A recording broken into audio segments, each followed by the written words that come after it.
Second, scope, extent, second word क्या है, extent. ये लॉ कहां तक लगता है, कहां तक लगता है, तो ये लॉ होल ऑफ इंडिया पे लगता है। When I say whole of India, does it include Jammu and Kashmir? Yes. अगर मुझे जम्मू एंड कश्मीर पे इसको नहीं लगाना होता, अंडमान निकोबार पे नहीं लगाना होता, तो मैं क्या बोलता, it applies to whole of India excluding Jammu and Kashmir and Andaman and Nicobar और केरला। मतलब कहीं पे अगर मुझे नहीं लगाना होता तो हम एक्सक्लूजन में डालते। जब लॉ ने खाली इतना ही लिखा है कि it is applicable to whole of India, तो it is applicable to whole of India. अब what do you mean by India? उसके लिए आपको जाना पड़ेगा article 1 of constitution of India में, भारतीय संविधान के पहले चैप्टर में भारत को डिफाइन किया गया। Imagine map of India, please imagine कर पा रहे हो? क्या आ रहा है आपके माइंड में, बताओ।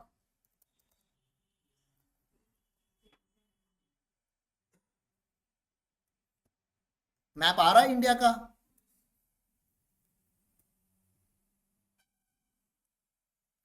क्या पता, मैं इधर कुछ भलता ही, अमेजोन ओपन हो गया ये।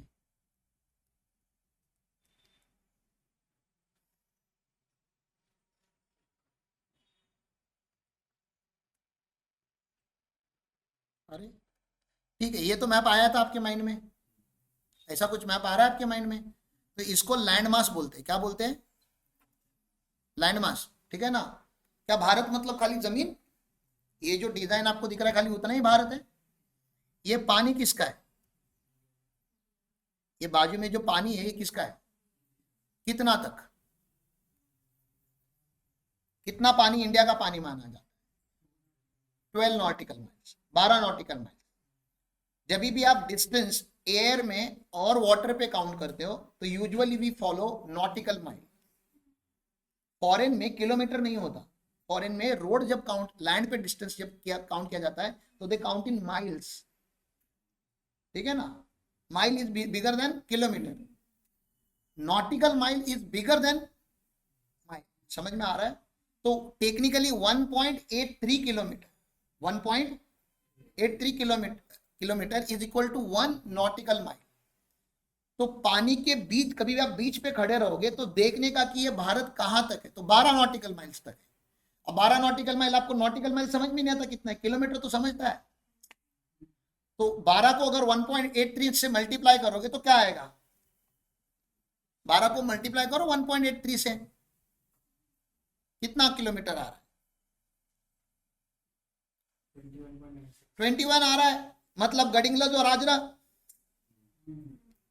वो जितना डिस्टेंस पे उतना पानी कितना है? इंडिया का है। समझ में आ रहा है? तो अगर तुमने लैंड पे कमाएगा तो इनकम टैक्स ले लेगा, और वो पानी में जाके कमाया तो भी टैक्स लेगा ना, क्योंकि पानी भी भारत का पानी है। पानी के अंदर जाके कमाया तो उसको कॉन्टिनेंटल शेल्फ या सी बेड बोलते हैं, सी बेड या कॉन्टिनेंटल शेल्फ। सी बेड ऐसा होता है, ऐसा मतलब थोड़ा थोड़ा थोड़ा होते जाता है, ठीक है ना। कॉन्टिनेंटल शेल्फ थोड़ा शार्प होता है, ऐसा थोड़ा कुछ डिफरेंस है उसमें। टेक्निकलिटी में नहीं जा रहा, जनरल नॉलेज बता रहा। टेक्निकलिटी में डिस्टिंग्विश वगैरह वो सब आपको जीएसटी लॉ में पढ़ना है, इनकम टैक्स लॉ का उसका कोई लेना देना नहीं है, आगे जाके मैं बताएगा ऐसा। पानी के अंदर जाके इनकम कमाया जा सकता है क्या? एक्सप्लोरेशन कहां पे होता है? ऑयल एक्सप्लोरेशन कहां पे होता है? पानी के अंदर, जो जमीन है उसके अंदर होता है। तो वहां पे से भी अगर इनकम जनरेट होता है तो इंडियन इनकम अथॉरिटी टैक्स लेंगी क्या? यस, क्योंकि वो जो पानी के अंदर जमीन है वो भी किसकी है? इंडिया की। समझ में आ रहा है? तो इंडिया मतलब खाली ये नहीं, लैंड मास नहीं, वाटर भी इंडिया का है। मोस्ट इंपॉर्टेंटली इसके ऊपर एयर है, हमारे सर के ऊपर एयर है ना। कहां तक? स्पेस तक। स्पेस कहीं पे खत्म होता है क्या? नहीं।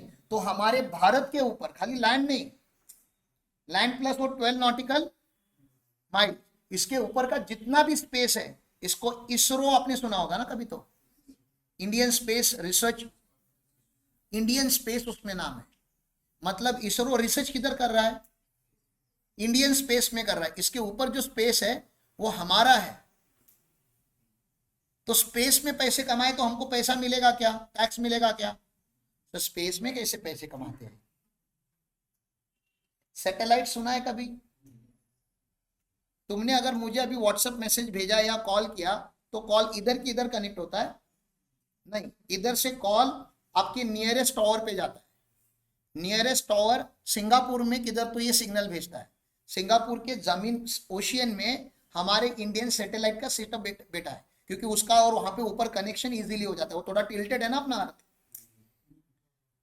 तो उसकी वजह से वो कनेक्शन वहां पे। तो सारी केबलिंग, इतने मोटे मोटे केबल्स होते हैं वो लोग के, तो उसके ओशियन में बहुत बड़ा सेटअप है उधर हमारा, ठीक है ना। हम सिंगापुर को उसका रॉयल्टी देता है, क्योंकि उसका जमीन उसका पानी यूज कर रहा है। गवर्नमेंट ऑफ इंडिया पे टू सिंगापुर, क्योंकि हमारे सैटेलाइट का सेटअप उधर है। वो सिग्नल ऊपर सैटेलाइट को देता है, सैटेलाइट सिग्नल नीचे फिर से सिंगापुर को देता है, फिर वो नियरेस्ट टावर ढूंढता है, किसका? रिसीवर का, समझ रहा है। और फिर रिसीवर के मोबाइल पे कॉल आता है, और एक इधर वायर नहीं लगा हुआ है। मतलब आप सोचो, ढूंढने वाले ने ये कैसे ढूंढा होगा जो दिखता ही नहीं? किसी ने तो ढूंढा होगा ना ये। उसका लेवल ऑफ इंटेलिजेंस क्या होगा? आपको दिख रहा है आपके आजू बाजू में स्पेक्ट्रम में? मैंने 4 मैसेज को डिस्टर्ब किया अभी हाथ लगा के ऐसे। दिख रहा है आपको स्पेक्ट्रम कहीं पे? नहीं दिख रहा है ना, लेकिन है कि नहीं है, एग्जिस्ट करता है। दैट मीन्स आप वहां बैठे हो, मैं यहाँ पे बैठा हूं, हम दोनों कनेक्टेड है कि नहीं? दिख नहीं रहा है, वैसे तो डिसकनेक्टेड बैठे, लेकिन कुछ ना कुछ तार, कुछ ना कुछ वायर हम लोगों में क्या है, कनेक्टेड है। तभी तो डेटा ट्रांसमिशन हो रहा है, नहीं तो डेटा ट्रांसमिशन हो ही नहीं सकता। तो आपका ह्यूमन इंटेलिजेंस जिस चीज को देखता है ना, खाली उसी चीज को बिलीव करता है। लेकिन please start believing even on those things that you can not see, starting with faith. You don't see it. Faith का आकार, फेथ का कलर, शेप, साइज आपको नहीं पता, बट यू मस्ट हैव, क्योंकि होता है। जैसे स्पेक्ट्रम दिखता नहीं लेकिन होता है, ऑक्सीजन दिखता नहीं लेकिन होता है। तो क्या टेलीकॉम कंपनी हमारा स्पेस यूज करके पैसा कमा रही है? जियो, वोडाफोन, एयरटेल, आपको क्या लग रहा है? पैसा लेते रहेंगे कि नहीं हमसे? और टैक्स भी लेते रहेंगे, क्योंकि हमारा इंडिया का स्पेस, इंडिया का रिसोर्स यूज करके यार पैसे कमा रहे हो आप। तो इंडिया मतलब खाली जमीन नहीं, इंडिया मतलब पानी भी, पानी के अंदर का सी सॉइल, सी बेड भी, और इसके ऊपर का स्पेस भी। Whether you earn on the land or on water or underwater or in the space, you are under obligation to pay taxes in India, because Section 1 says Income Tax Act extends to whole of India. Clear है? आगे चलो। The third word in the first section, scope, extent, title. 2 type के title होते हैं किसी भी act के, short title and long title. Income tax act का लॉन्ग टाइटल है ही नहीं, तो फिर लॉन्ग है नहीं तो बचा क्या? और शॉर्ट टाइटल का नाम क्या है? Income tax act 1961। Can we call it IT act? प्यार से कभी पूरा बोलने का कंटाला आ गया तो can we say it IT act? No, you can not call it IT act, क्योंकि इसका नाम इनकम टैक्स एक्ट है। इंडिया में जब आप आईटी एक्ट बोलते हो तो people follow information technology, which is a separate act, तो कंफ्यूजन हो सकता है।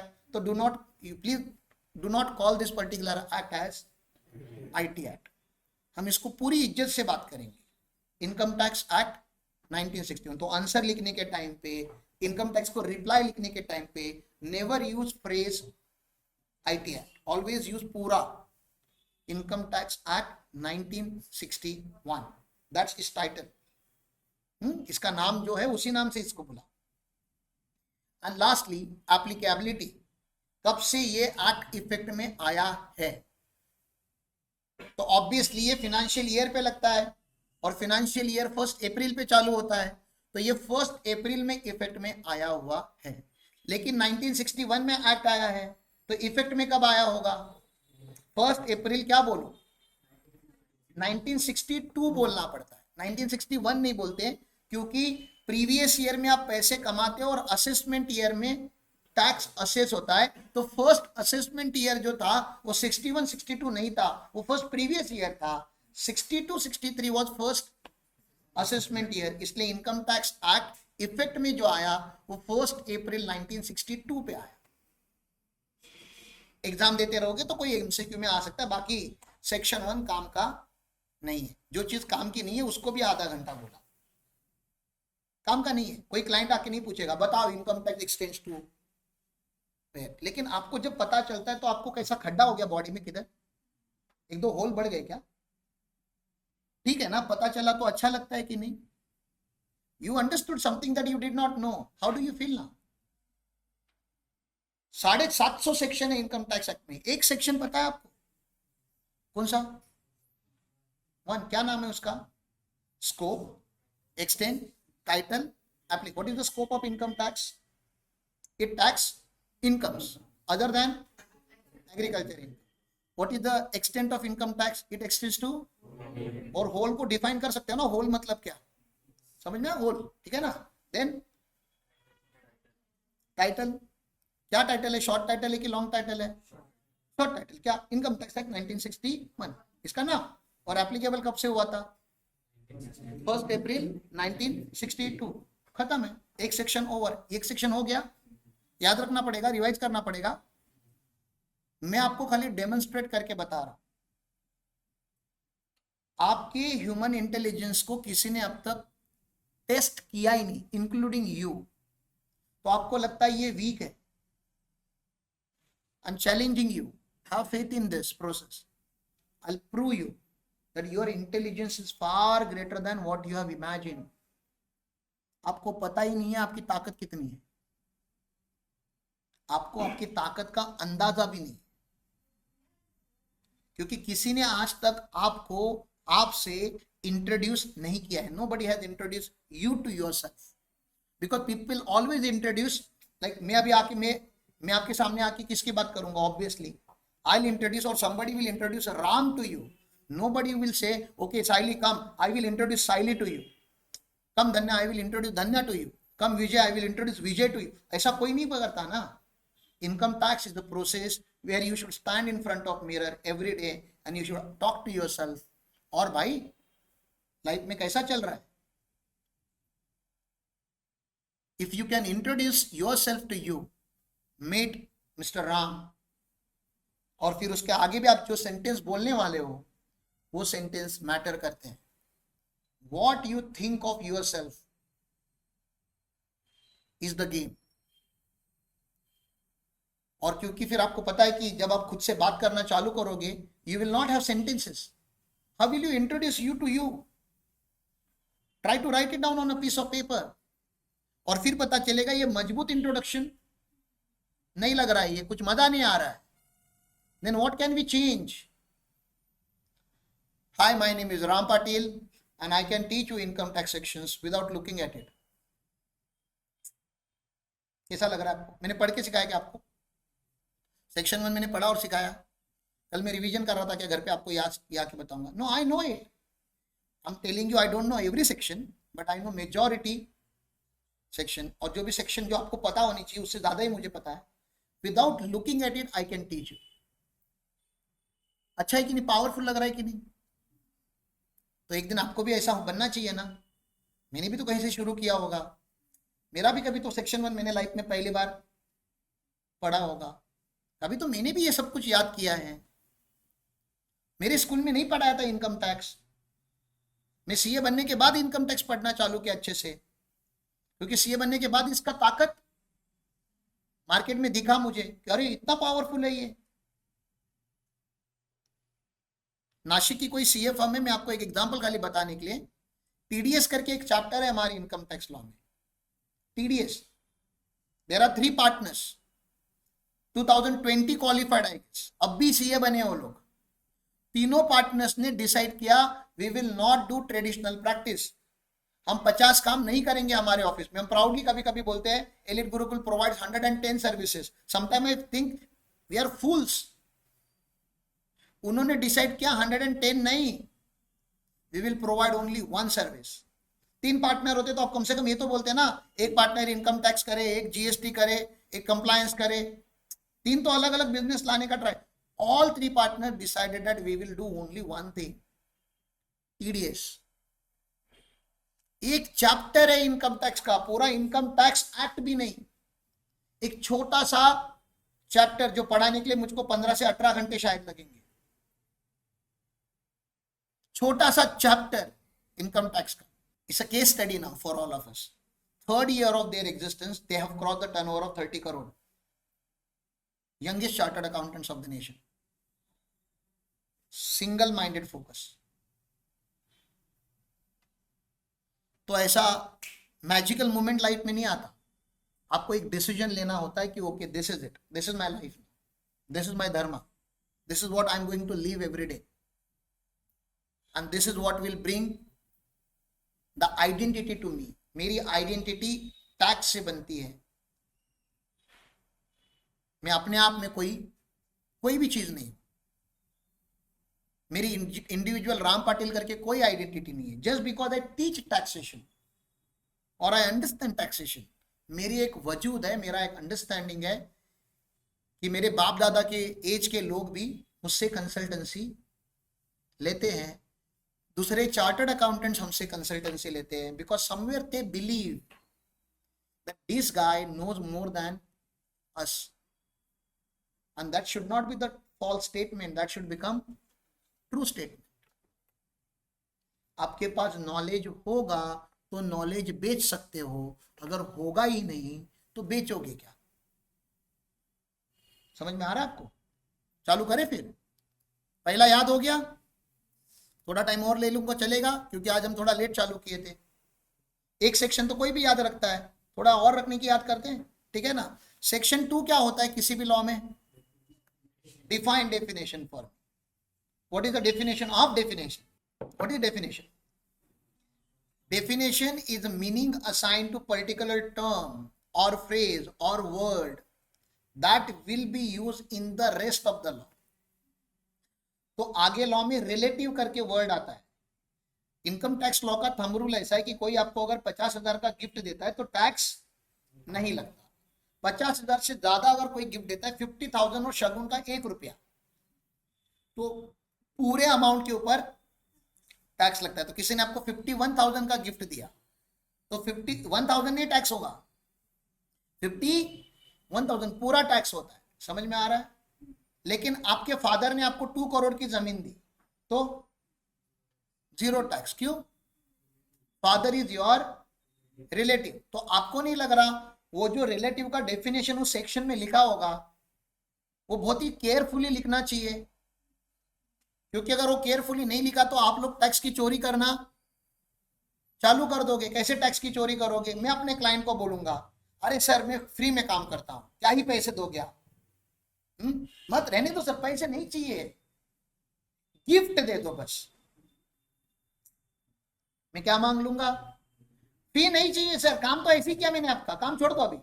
लेकिन कभी तो आगे जाके क्या बोलूंगा, अरे सर वो बर्थडे आया था, अरे सर वो जुलाई का महीना चालू हुआ है, अरे सर कुछ तो ऐसा इवेंट बोलूंगा, सर न्यू ईयर चालू हो गया, सर दिवाली आ गई, गिफ्ट तो दो। अगर मुझे गिफ्ट दिया तो मैं बोलूंगा क्लाइंट मेरा रिलेटिव है। क्या क्लाइंट रिलेटिव होता है? क्या आपका कजिन आपका रिलेटिव होता है? कजिन समझता है? चाचा का लड़का, मासी का लड़का रिलेटिव होता है आपका? होता है कि नहीं होता? अरे रियल लाइफ में होता है कि नहीं होता? अरे कैसे ना, आपको लोगों रिलेटिव नहीं होता, चाचा को कितना बुरा लगेगा। नहीं नहीं आपका बेटा मेरा रिलेटिव नहीं है। चाचा बोलेगा नहीं है, डीएनए टेस्ट करो। रियल लॉ में है, मतलब रियल लाइफ में ही इज योर रिलेटिव, लेकिन इनकम टैक्स लॉ में कजिन कवर्ड नहीं है तो नहीं है तो नहीं है। तो रिलेटिव मतलब what you understand is not important, what they have written here is important. Person मतलब क्या? तो आप बोलोगे पर्सन मतलब पर्सन। आपका तो डेफिनेशन बहुत आसान होता है, मैं बोलूंगा डिफाइन पर्सन। पर्सन ना सर, पर्सन। इन्होंने बोला नहीं, पर्सन मतलब individual, HUF, AOP, BOI, whether registered or not, company, firm includes LLP, local authority, और जो ये सब में कवर नहीं हुआ उसका एक नया कैटेगरी बनाया, आर्टिफिशियल ज्यूरिडिकल पर्सन, भगवान की मूर्ति पर्सन हो सकती है, एनिमल पर्सन हो सकता है, क्योंकि जो भी पैसे कमाता है वो पर्सन हो सकता है। डेफिनेशन में देखने जाओगे तो गवर्नमेंट नहीं लिखा है किधर भी। तो गवर्नमेंट इनकम टैक्स भरती है क्या? गवर्नमेंट इनकम कमाती है क्या? स्टेट गवर्नमेंट इनकम कमाती है क्या? करती है ना, कमाती तो है। स्टेट गवर्नमेंट भी बहुत सारा एक्टिविटी करके पैसा, लेकिन स्टेट गवर्नमेंट कभी टैक्स नहीं भरती। क्यों नहीं भरती? पर्सन नहीं है, और इनकम टैक्स पर्सन के ऊपर लगता है, और जो पर्सन नहीं है उसके ऊपर टैक्स नहीं है। लेकिन जीएसटी लॉ ऐसा नहीं है। जीएसटी लॉ में जो पर्सन का डेफिनेशन लिखा है ना, उसमें गवर्नमेंट को लिखा है, और इसलिए railway even though it is government, first class और एसी क्लास के ऊपर क्या लगाती है? जीएसटी लगाती है। समझ में आ रहा है? इनकम टैक्स नहीं भरती। Ministry of railway income tax नहीं भरती होगी, ministry of defence income tax नहीं भरती होगी, मिनिस्ट्री ऑफ कॉर्पोरेट फिर कमाती तो है। ये लोग रोज पेनाल्टी भरते हैं, हमारी नहीं, किसी और की भरते हैं, कभी कभी हमारी भी भर देते हैं, तो कमाते हैं, लेकिन उसके ऊपर टैक्स नहीं है। क्यों नहीं है? क्योंकि वो पर्सन ही, तो जो पर्सन ही नहीं बन सकता वो असेस ही नहीं बन सकता, और जो असेस ही नहीं बन सकता उसके ऊपर टैक्स असेस हो नहीं सकता। तो पर्सन का डेफिनेशन पढ़ना भी जरूरी है। जबकि कोई क्लाइंट आपको नहीं बोलेगा आके डिफाइन पर्सन फॉर मी, तभी मैं आपको मेरा आईटीआर का काम दूंगा। लेकिन आपके लॉजिक्स क्लियर होते जाएंगे अगर आपको लॉ पता होगा। तो सेकेंड में क्या आता है? डेफिनेशन। ठीक है ना? डेफिनेशन में आपको नहीं पढ़ाऊंगा कोई भी आज, क्योंकि आज वो दिन नहीं है डेफिनेशन पढ़ाने का, लेकिन टाइप ऑफ डेफिनेशन आपको पता होनी चाहिए। You should know type of definition. There is something called inclusive definition, and then there is something called exhaustive definition. There is no exclusive. Exclusive definition नहीं होती. Exclusive will be part of definition. So there is the inclusive definition, and then there is the exhaustive definition. How do we remember or how do we identify whether the definition is inclusive or exhaustive?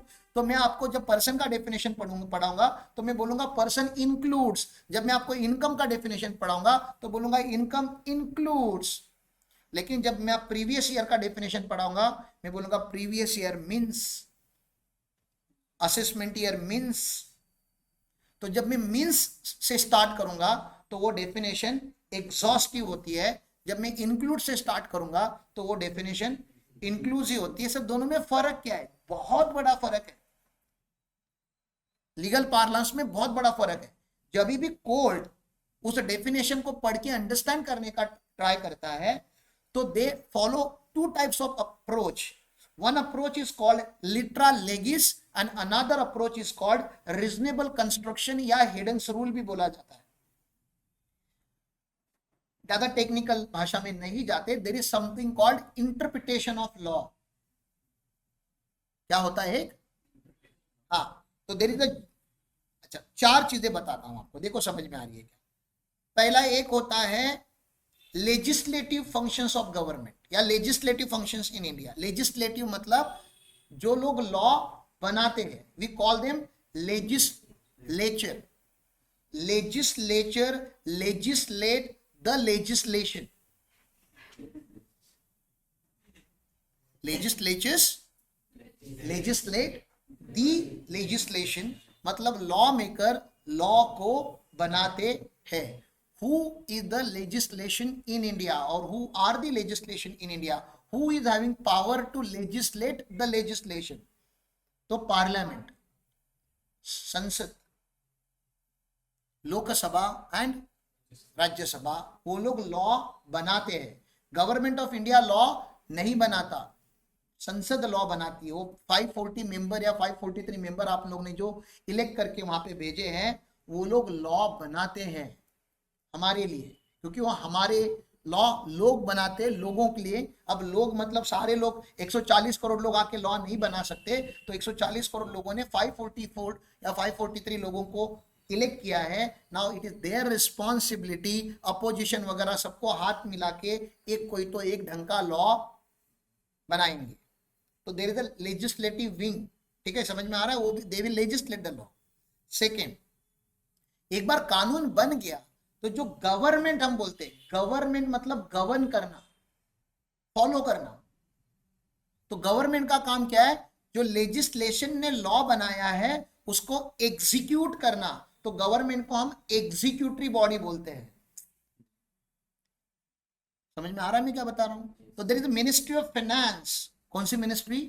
अलग अलग ministry होती है ना, ministry of corporate affairs, ministry of external affair, home ministry, ministry of railway, ministry of telecom, ministry of petrol and natural gas, ministry of labour law. There are ministries. तो सारी ministry का अपना, जैसे अपने chief officer है, जैसे हमारे division है, वैसे गवर्नमेंट ऑफ इंडिया की भी क्या है, अलग अलग डिवीजन है। सारे डिवीजन को मिला के गवर्नमेंट बनता है।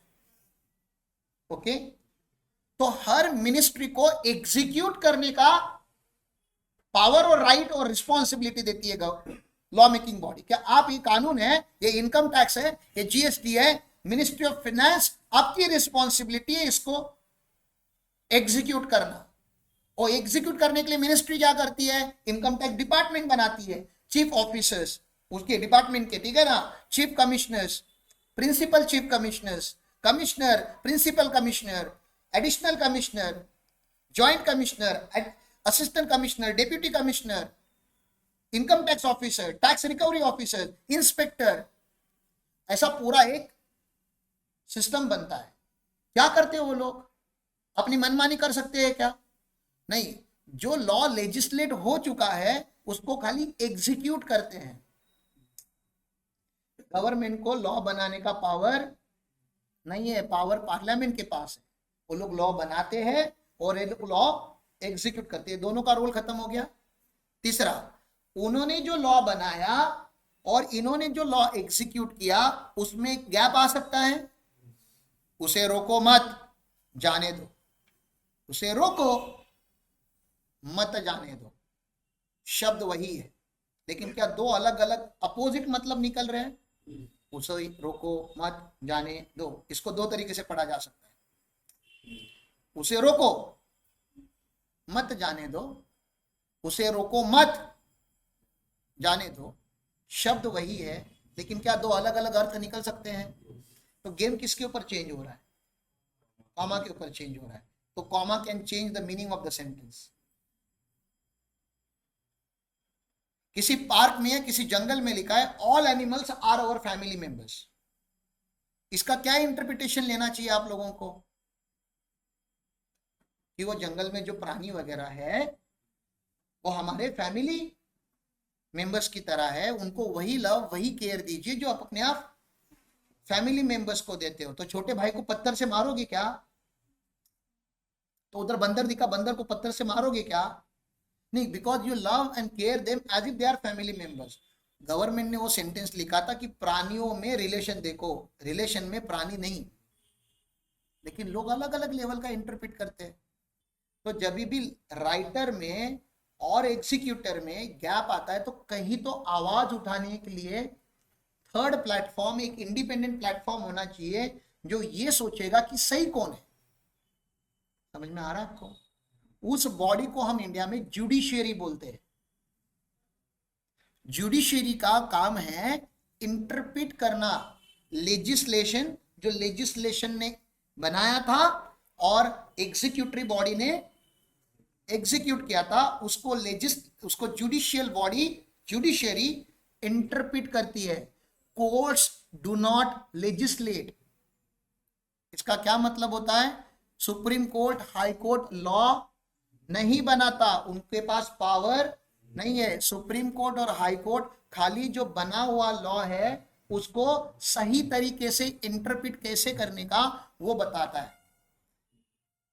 हम लोग ना ही पार्लियामेंट में है, हम लोग ना ही गवर्नमेंट में है, और हम लोग ना ही जजेस हैं। Means we are neither legislators nor executives nor interpreters. तो हम ये क्या कर रहे हैं यहां बैठ के? हम तीनों पढ़ते हैं। लॉ मेकर ने लॉ क्या बनाया, गवर्नमेंट ने लॉ इंप्लीमेंट किया, कोर्ट ने उसको इंटरप्रेट कैसे किया, ये तीनों करके हम हमारे क्लाइंट को ये जो कॉम्प्लेक्स सिस्टम है उसको आसान बना के उसके प्लेट पे रखते हैं। सर आप चिंता न कीजिए, हम हैंडल कर लेंगे। इसलिए हमें तीनों का नॉलेज होना चाहिए, and that's the reason we are more knowledgeable than the judges of country, we are more knowledgeable than parliamentary members of the country, and we are more knowledgeable than the government of the country, because we read all three. ऐसा assumption है. Now whether you actually read it or not, well, that is your problem.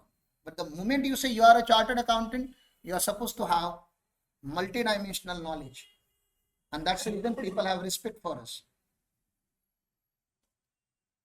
And when I say when you are a chartered accountant, आप बोलोगे हम नहीं तो राम पाटिल सी है ना, हमारा क्या काम है? You know, you represent us. जो भी आप काम करते हो, that you are not doing on your behalf, you are doing on behalf of the firm. तो अगर आपने गलत काम किया तो आपका नाम नहीं खराब होने वाला है, फर्म का नाम खराब होने वाला है. And that's the reason we always say we are into very serious business. We interact with government agencies on behalf of our clients. तो जो स्टेटमेंट्स हम देते हैं, जो ऑडिट रिपोर्ट्स हम इश्यू करते हैं, it need to have some dignity to it, some validation to it. It can not be baseless. तो प्लीज आप यहाँ पे पान बनाने के एटीट्यूड से मत आइए. पान बनाना और बैलेंस शीट बनाने में जमीन आसमान का फर्क है. टैली सीखने से कोई अकाउंटेंट नहीं बनता साहब, और टैली नहीं आने से कोई अकाउंटेंट नहीं होता, ऐसे भी नहीं. ठीक है. तो दूसरा सेक्शन क्या है हमारा? डेफिनेशन को दो तरीके से इंटरप्रेट किया जाता है. एक ओके रीजनेबली, और एक बहुत स्ट्रिक्टली. कौन सी डेफिनेशन को स्ट्रिक्टली फॉलो करेंगे? जो डेफिनेशन एग्जॉस्टिव डेफिनेशन होती है ना, जो मीन से स्टार्ट होती है ना, वहां पे कोर्ट अपना ब्रेन नहीं लगाता, जो लिखा है ना वही फॉलो करते हैं. जैसे प्रीवियस ईयर का डेफिनेशन है, previous year means a financial year. और फाइनेंशियल ईयर का मतलब क्या होता है? अप्रैल टू मार्च. आप इनकम टैक्स को जाके बोल सकते हो क्या, मेरे पंडित जी ने मुझे बोला था April to March financial year follow करूंगा तो लॉस दिखेगा, जनवरी टू दिसंबर फॉलो करना है मेरा ये फाइनेंस. आप चेंज कर सकते हो क्या? आपके पास कोई राइट है क्या? नहीं. क्यों? क्योंकि एग्जॉस्टिव डेफिनेशन है, अपना दिमाग नहीं लगाना है. इनकम का डेफिनेशन इंक्लूसिव फॉर्म में लिखा है. इनकम टैक्स में सबसे इंपॉर्टेंट डेफिनेशन कौन सा होगा? इनकम का ना, जिसको टैक्स कर रहा है उसको तो डिफाइन करना चाहिए ना. 1961 से आया है, 1961 से 2024 तक आज तक इनकम टैक्स इनकम को डिफाइन नहीं कर पाया. और तुम बात कर रहे हो, तुम परफेक्टली बात करोगे इनकम टैक्स की. इनकम टैक्स वाले लोग आज तक क्या नहीं डिफाइन कर पाए? इनकम क्या है? इनकम का डेफिनेशन इंक्लूसिव है, इनकम इंक्लूड्स. और फिर 3 पेज का डेफिनेशन उन्होंने लिखा है. और जब 3 पेज का डेफिनेशन लिखा था उसमें कहीं पे भी क्रिप्टो करेंसी नहीं लिखा हुआ था. मैं क्या पूछ रहा है, समझ में आ रहा है?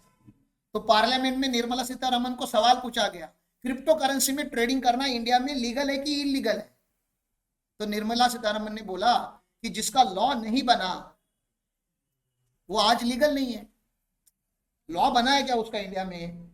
नहीं. जिसका लॉ नहीं है वो लीगल नहीं है, तो इलीगल है. फिर किसी ने पूछा तो जो इलीगल है उसमें से किसी ने पैसे कमाए होंगे, 1 लाख रुपए के बिटकॉइन लिए और 12 लाख में बेचे तो 11 लाख का प्रॉफिट बुक किया, तो वो टैक्स होगा क्या?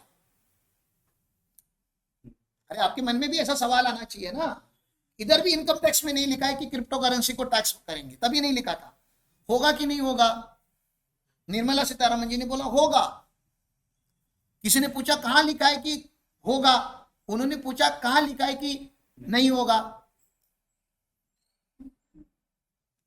जब आप कंफ्यूज हो टैक्स होगा कि नहीं होगा, तो मान लो कि होगा, क्योंकि अगर उसको टैक्स नहीं करना होता, जैसे एग्रीकल्चर इनकम को हमें टैक्स नहीं करना, हम क्लियरली लिखते हैं कि इसको टैक्स नहीं करना है. अगर मैंने आपको छूट नहीं दी है, अगर लॉ ने आपको छूट नहीं दी है और आपने किसी तरीके से इनकम कमाया, तो इनकम टैक्स एक्ट का तो पर्पज ही हमने पहले पढ़ा था, it tax incomes other than agriculture income और अदर देन एग्जम्प्ट इनकम. तो क्या क्रिप्टो को एग्जम्प्ट किया है? नहीं. तो और फिर आप बोलोगे इनकम की डेफिनेशन में तो लिखा नहीं है. अरे गधे, इनकम का डेफिनेशन मींस नहीं है, एग्जॉस्टिव नहीं है, इंक्लूसिव है. मतलब उधर जो 3 पेज लिखे है ना, वो खाली एग्जांपल है इनकम की, कि सैलरी भी इनकम होता है, बिजनेस प्रॉफिट भी इनकम होता है, कमीशन भी इनकम होता है, ड्यूटी ड्रॉबैक भी इनकम होता है, गिफ्ट भी इनकम होता है, कैपिटल गेन भी इनकम होता है. ऐसा खाली एग्जाम्पल दिया है, यही इनकम है, सामने कभी बोला ही नहीं. तो इसमें नया लिस्ट कभी भी ऐड हो सकता है. समझ में आ रहा है? फिर किसी ने पूछा कि मैडम जी 2 मिनट पहले आपने बोला क्रिप्टो में ट्रेडिंग करना इलीगल है, और अभी आप बोल रहे हो उसके ऊपर टैक्स लगेगा. तो ये कैसे पॉसिबल है? तो निर्मला सीतारमण जी ने अपने मन ही मन में बोला होगा, जो मैं आपको बोलता हूं, इसका नाम लीगल इनकम टैक्स नहीं है। इस एक्ट का नाम क्या था? उधर किधर लिखा है ऐसा कि लीगल इनकम होगा तो ही हम टैक्स करेंगे? तो क्या पता चलता है इसमें से? इनकम कैन बी लीगल और तू स्मगलिंग करके कमा, तू चोरी करके कमा, तू डाका डाल के कमा, हमको क्या लेना, जा कमाया ना, good, we are happy, tax भर। फिर वो कैसा कमाया वो बाकी एजेंसी देख लेंगे, पुलिस देख लेगा, ईडी देख लेगा, सीआईडी देख लेंगे। हमारा काम नहीं हो लीगल और इलीगल करना, पैसे कमाना और उसके ऊपर टैक्स भरना सही से, वो हमारा जॉब है। हम जज नहीं करते। विल यू जज यूर क्लाइंट? कोई क्लाइंट आता है और ट्रेडिंग करके आया, रातों रात डबल करके आया पैसा, तुम जज करोगे उसको? तुम्हारी औकात है? गवर्नमेंट ऑफ इंडिया उसको जज नहीं कर रहा है। हम क्यों जज करें हमारे क्लाइंट को? सर आपने बहुत पैसे कमाए सर, बहुत मजा आ रहा है सर, बहुत टैक्स लगेगा आपको, और बहुत टैक्स लगाने का मैं फी भी बहुत लेने वाला है सर। सब खुश है, तुमको क्या प्रॉब्लम है? करने दो, वो स्मगलिंग करने दो, तुमको क्या करना है?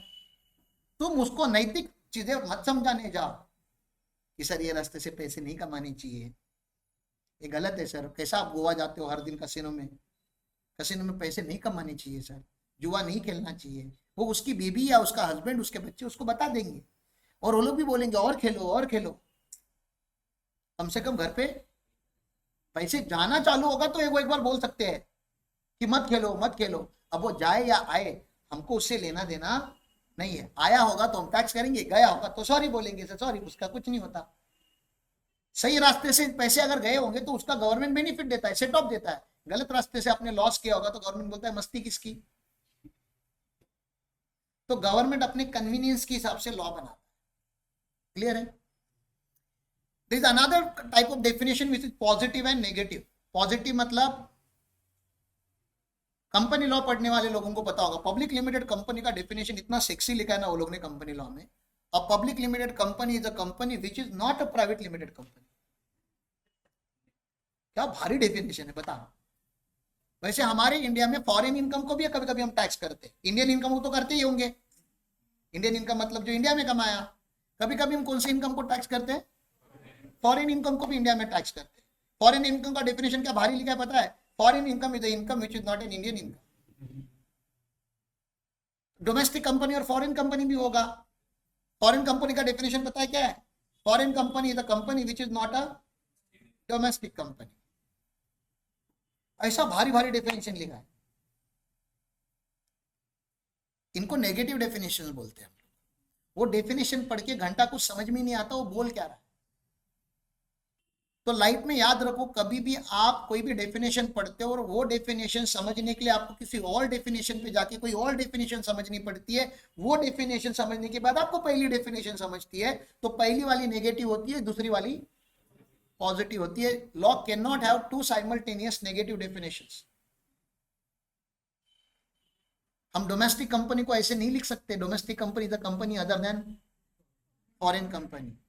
या मैं रेसिडेंट को ऐसे नहीं बोल सकता, resident is a resident who is not a non resident. Non resident में लिखा गया है non resident is a person who is not a resident in India, वो नेगेटिव है। अब मुझे नॉन रेसिडेंट क्या पढ़ना के लिए मुझे क्या पढ़ना पड़ेगा? रेसिडेंट। 8-10 घंटे लगेंगे साहब मुझे आपको सिखाने के लिए कि इंडिया में रेसिडेंट कौन होता है, हु रिसाइड्स इन इंडिया। बताओ, सादा सा सवाल है। अभी आप किधर रिसाइड करते हो? गडिंगलज में ना। तुम्हें बोलेगा डेफिनेशन लिखो तो आप बोलोगे कि अरे हाँ इधर रहते तो इधर के रेसिडेंट। वैसे इंडिया का रेसिडेंट कौन, वो सिखाने के लिए आपको कितना टाइम लगेगा? मुझे 8 घंटे लगेंगे आपको ये सिखाने के लिए कि साला रेसिडेंट किसको बोलते हैं। है छोटी सी कबात। लेकिन जब रेसिडेंट पूरा पढ़ा दूंगा तो नॉन रेसिडेंट पढ़ाने के लिए कितने मिनट लगेंगे? 10 मिनट क्यों, अभी बोल दिया ना रे, आधा मिनट में बोल दिया ना। जो रेसिडेंट नहीं बना नॉन रेसिडेंट है। तो पहला डेफिनेशन नेगेटिव था, दूसरा definition to understand the non-resident we travel to the resident, we understood the resident, then we understood what is non-resident. The definition of non-resident is considered as a negative definition and definition of resident is considered as a positive definition in the law. There are two types of definition. Definition से और एक बात मुझे आपको बतानी है, ऐसे नहीं कि लॉ में हमारे डेफिनेशन खाली सेक्शन 2 में है सेक्शन 17(1) में भी डेफिनेशन लिखी गई है, पीजीबीपी में डेफिनेशन सेक्शन 43(1) में भी लिखी गई है, मतलब चैप्टर्स के अंदर भी डेफिनेशंस होते हैं। सर ऐसा क्यों कर रहे हैं अभी, डेफिनेशन इधर ही लिखना चाहिए था। जो सेक्शन 2 में डेफिनेशंस होती है उनको हम जनरल डेफिनेशंस बोलते हैं, which is applicable to whole act. जो किसी चैप्टर में लिखा हुआ डेफिनेशन है, that definition is applicable only to that particular chapter, वो चैप्टर स्पेसिफिक डेफिनेशंस होती है। तो सैलरी का डेफिनेशन सेक्शन 2 में नहीं है, सैलरी को डिफाइन किया गया सेक्शन 17 सबसेक्शन 1 में। जब आप ITR 1 भरते हो, भरा ये भरा, कोई तो पांव ऊपर करो ना, किसने भरा ITR 1 भरा? क्या लिखा होता है, सैलरी लिखा होता है? नहीं लिखा होता सैलरी। सैलरी अंडर सेक्शन 17(1) लिखा जाता है। मतलब सैलरी मतलब तुमको जो समझता है सैलरी वो नहीं, जो 17(1) में लिखा गया है वो सैलरी। बताओ आप में से कितने लोगों को 17(1) में क्या लिखा है सैलरी का वो मीनिंग पता है? तुमको तुम्हारा प्रॉब्लम दिखाता हूं मैं क्या, तुमने वो सेंटेंस 50 बार पढ़ा होगा, 50 ITR तो भरे ही होंगे। आज तक कभी हिम्मत नहीं हुआ कि 17(1) क्या है गूगल करो बस। कभी तो गूगल कर लेते कि 17(1) में क्या क्या लिखा है। फिर 17(1) पढ़ने के बाद आपको पता चलेगा इसमें बहुत कुछ लिखा है। इसमें तो कुछ शब्द लिखे होंगे, परक्यूजक लिखा होगा, अलाउंस लिखा होगा, रिटायरमेंट बेनिफिट लिखा होगा, उन शब्दों का मतलब भी आपको नहीं पता होगा। जानना चाहते हो तो देखिए सैलरी का एपिसोड, 40 घंटे लगेंगे साहब, हर चीज में घंटे लगते हैं। अब वो देने के लिए रेडी हो कि अब कितनी बार देने पड़ेंगे लाइफ में? एक ही बार देने पड़ेंगे। यूज कितनी बार होगा? पूरी लाइफ टाइम यूज होते रहेगा। अब तुम लोग पहली बार में देने के लिए रेडी नहीं। अरे बोलते अरे ITR सर 5 मिनट का काम है। कितने मिनट का काम है? 5 मिनट का काम। सैलरी पढ़ के दिखाओ 5 मिनट में, तब मानता हूं मैं। चले आगे। सेक्शन 3 में प्रीवियस ईयर को डिफाइन किया गया, उसको अलग से एक राजा जैसा डेफिनेशन रखा है प्रीवियस ईयर का। क्यों? क्योंकि सेक्शन 4 में चार्ज है हमारा। क्या है? चार्ज समझता है? चार्ज, चार्ज मतलब लेवी, लेवी मतलब एम्बिट, मतलब ये लॉ एग्जैक्टली क्या टैक्स करता है। तो एक सेंटेंस में बोलता है, देखो आपको याद होगा क्या, total income earned by a person in a previous year shall be assessed in assessment year at tax rates prevailing in annual finance act। 6 component है। पहला शब्द क्या बोला? Total income. कौन अर्न करता है? पर्सन। कौन सी ईयर में अर्न करता है? Previous year. उसका क्या हम करते हैं? असेस। वो एक अपने आप में वर्ड है। कौन सी ईयर में करते हैं असेस? Assessment year. और टैक्स रेट कहां से उठाते हैं? एनुअल फाइनेंस एक्ट से। तो मेन शब्द बोलेंगे टोटल इनकम ना। पहला शब्द क्या है? Total income. दूसरे सेंटेंस में इंपॉर्टेंट क्या है? पर्सन। तीसरे में क्या इंपॉर्टेंट है? Previous year. ठीक है ना, सॉरी। देन क्या करेंगे हम लोग? असेस। चौथा शब्द असेस है। पांचवा असेसमेंट। और छठवा क्या है? Tax rate. कहां से? एनुअल फाइनेंस एक्ट में से। पहले फिर से बताओ, पहला शब्द क्या है? Total income. दूसरा क्या है? पर्सन। तीसरा previous year shall be assess.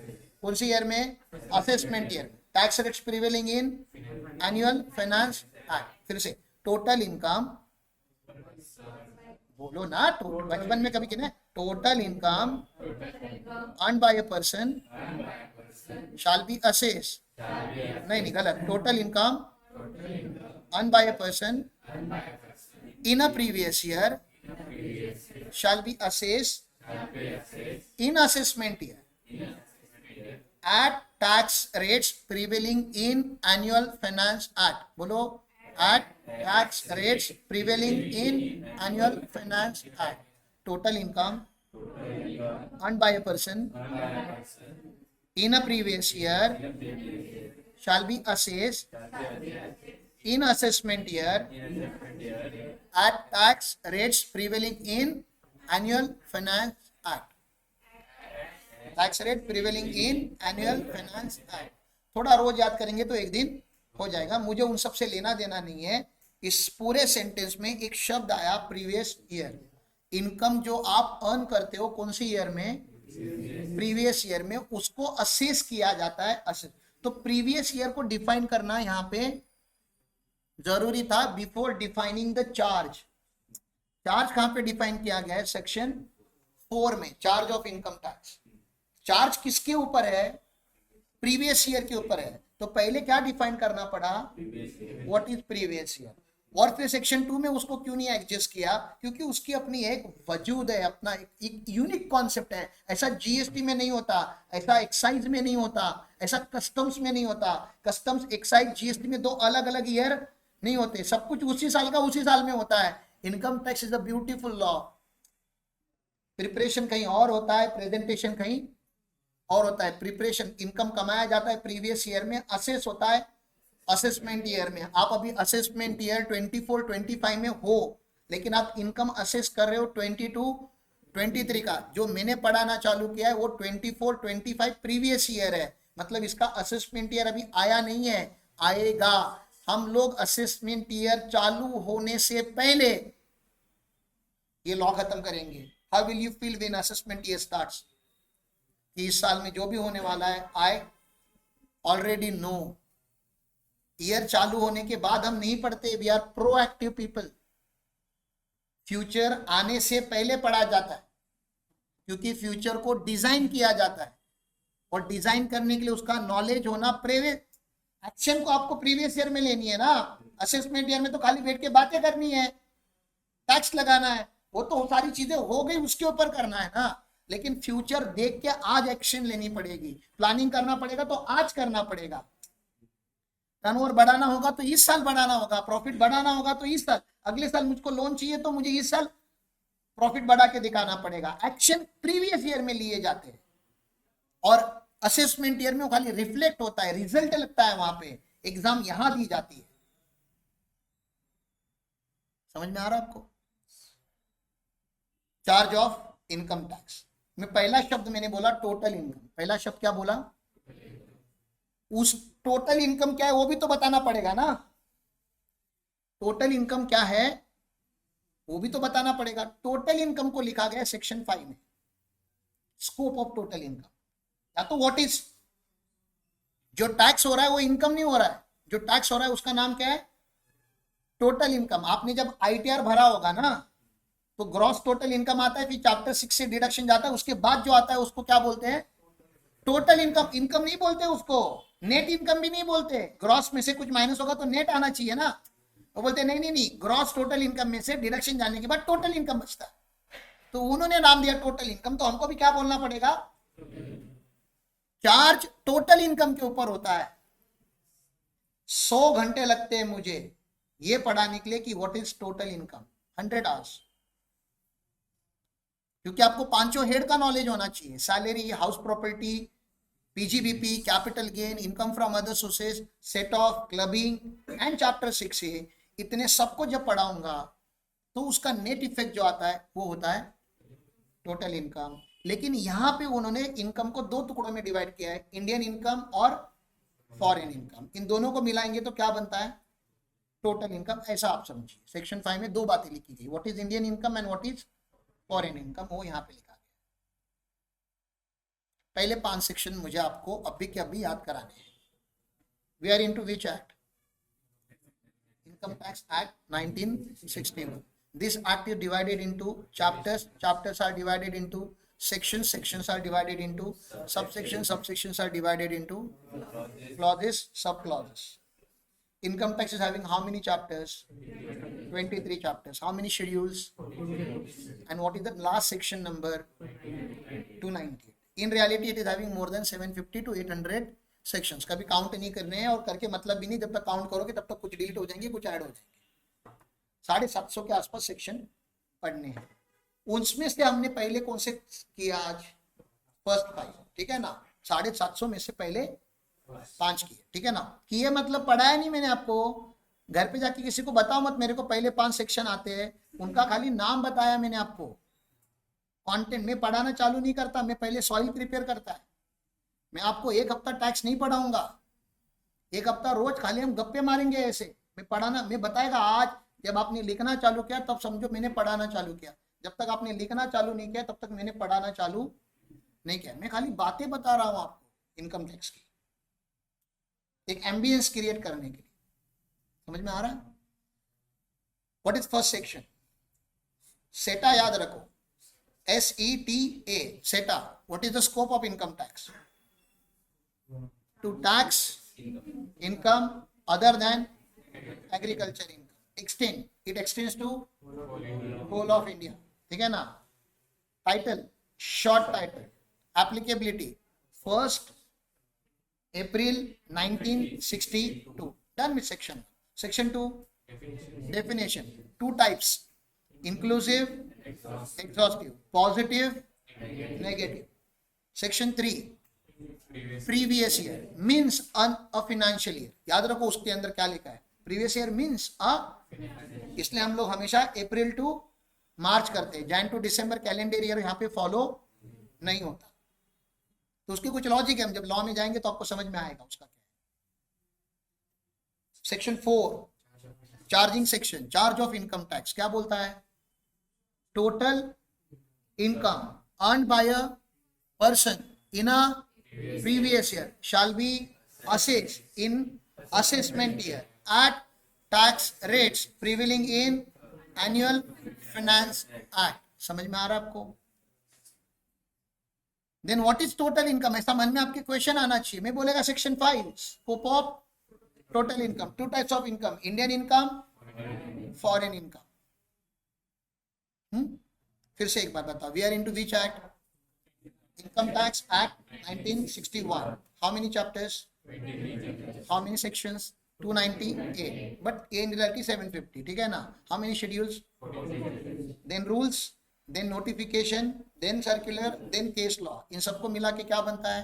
Income tax law या डायरेक्ट टैक्स लॉ। ओके, आगे जाएं। Income tax act is divided into chapters and chapters into section. We started introducing sections to ourself और ourselves to section. पहला section क्या है? Scope, extend, title, applicability. बोलो, scope, extend, title, applicability. Section 2 क्या है? Definition. Section 3 क्या है? Previous year. Section 4 क्या है? Charging section. सेक्शन 5 क्या है? Scope of total income. फिर से सेक्शन 1 क्या है? Scope, extend, title, applicability. Section 2 क्या है?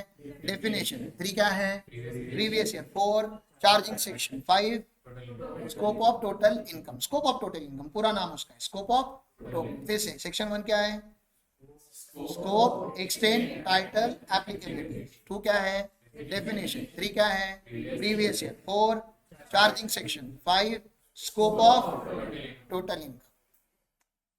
5 याद हो गए? देखो याद करो, अपने अपने मन को ही पूछो, याद हो जाएगा? कुछ डाउट है फर्स्ट सेशन में तो प्लीज बोलो। सेक्शन वाइज भी सेक्शन के डाउट पूछना ही मत, क्योंकि अभी चालू ही नहीं हुए। ऐसा ही कुछ मन में आ रहा होगा तो पूछो, रखो मत मन में। पूरा प्लैनेट अर्थ को प्रॉपरली डिवाइड किया हुआ है, पता है तुझे? कितने नॉटिकल माइल पे क्या कंप्लीट होता है, पूरा वो क्या बोलते हैं उसको, एग्जैक्ट लोकेशन आता है तेरा गूगल मैप का, लॉन्गिट्यूड एल्टीट्यूड जो आता है ना, उससे वो पूरा डिवाइडेड है।